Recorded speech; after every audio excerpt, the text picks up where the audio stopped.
Hello everyone, welcome back. Today we're going to talk about the Lynx 12, okay? And basically this is an AK-47 shotgun, okay? I have two Sega 12s, okay? I've been using it for a couple of years and they work great. You know, ever since they stopped importing the Sega 12s, I've been looking for, for a successor to my Segas, okay?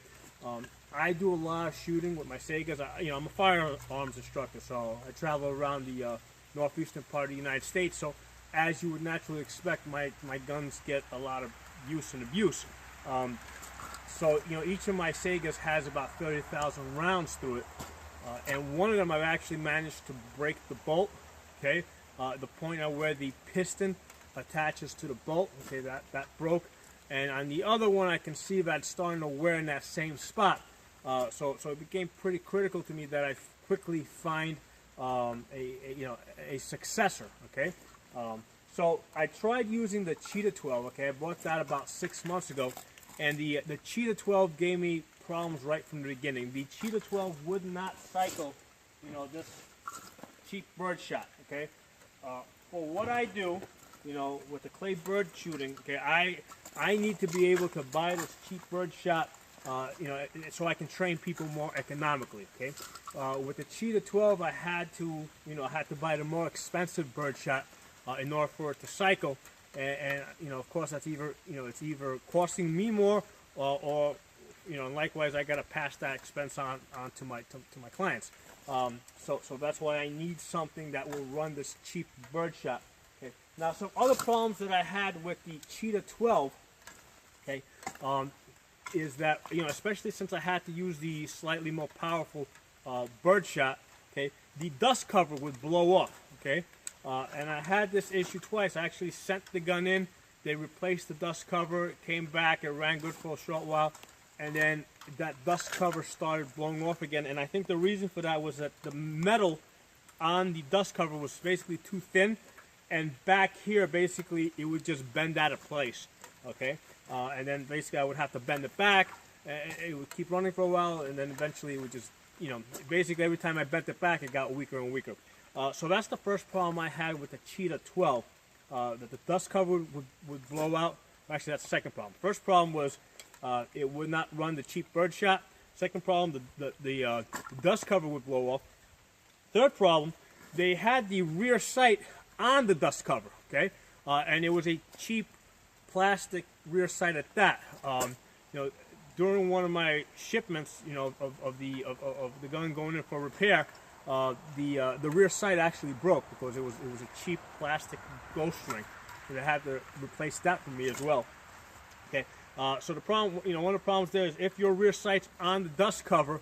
First of all, the dust cover is always going to move a little bit, even though it seems solid on this gun. I mean, there's always going to be a little vibration.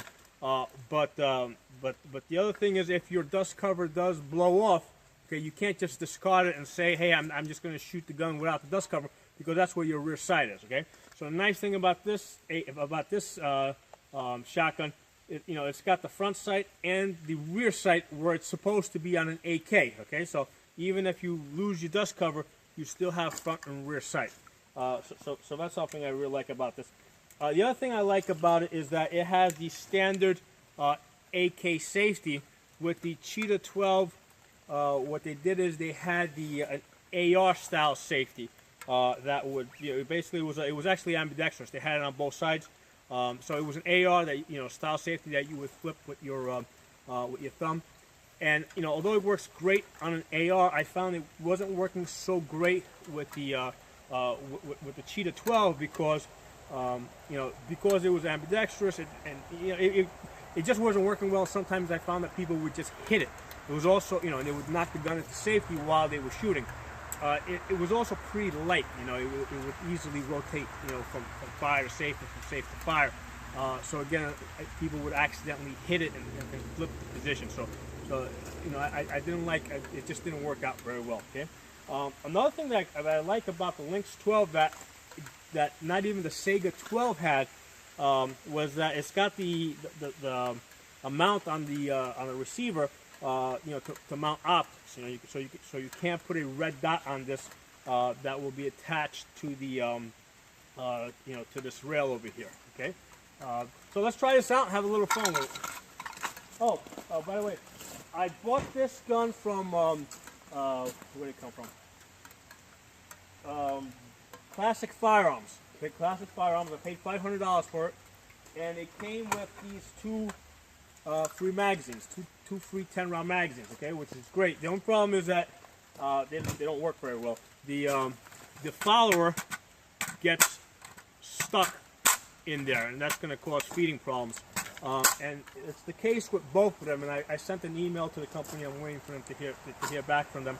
If it was just one, I'd say yeah, it was one in a million. But since it was both of them, I'm going to say that they got a problem with their with these items. Okay, so that's something I'm waiting to hear back on.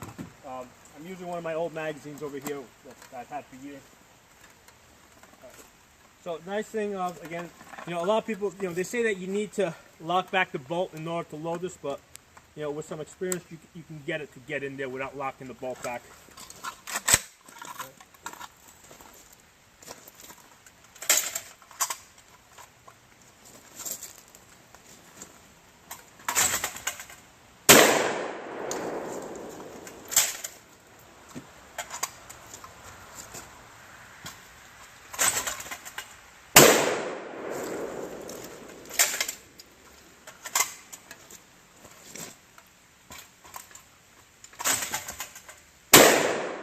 I'm just going to blow up a few over here just so you guys can see it. Alright, it's empty. Great. So I got what I needed. I got a Sega 12 replacement that works good with cheap birdshot, and I'm happy. Thanks for watching.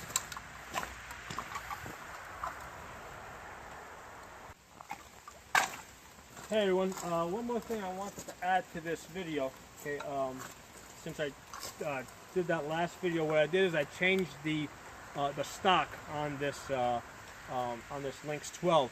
I took off the one that came with it, okay, and I put on the collapsible one. Okay. Now, the reason why I put the collapsible one is not so much because I need to adjust it so much, although it is useful because sometimes I get people with long arms that I'm training, and sometimes I get people with short arms. And especially if I'm training women, I find I need to shorten this as much as possible, not because their arms aren't necessarily long enough, but it brings the gun closer into their body, and it makes it less front heavy, okay? So when training women, it's very useful for me to be able to shorten the stock. But more than that, what I find is that if I put these two stocks side by side, okay, you will see that the comb, sits like that.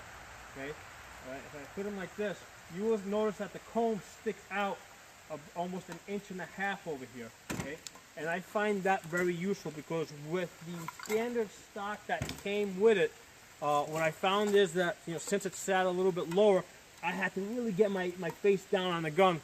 Whereas with this one, since that toe sticks out a little further down, I'm able to anchor it just like I would an AR.